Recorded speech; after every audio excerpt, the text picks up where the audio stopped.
The village had almost forgotten her name, the woman who once wept rivers that turned into bread. But her son Teo remembered every tear she shed. He remembered how her sorrow filled their bowls when hunger ruled their days. Months had passed since her last tear fell. The merchants who once came to collect her sorrow no longer returned.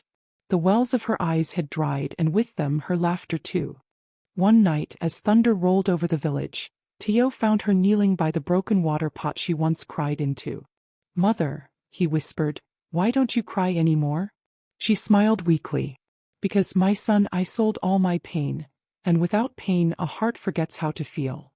The next morning, Teo left the house before sunrise. He walked to the old market square where his mother once traded her tears. There he found the same merchant, now older, his eyes filled with guilt. The merchant sighed. "Her tears were pure. We turned them into bread, but we never asked what happens when the tears end." He handed Teo a small jar filled with shimmering dust. "Take this home. When she cries again, let her tears touch this dust.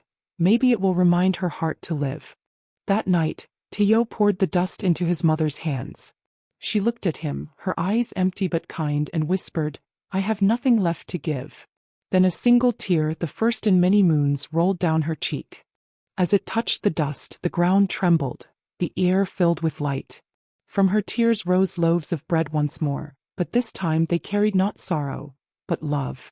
The next day the villagers gathered, weeping not from hunger but from gratitude. And they said, "The woman who sold her tears has given us something greater.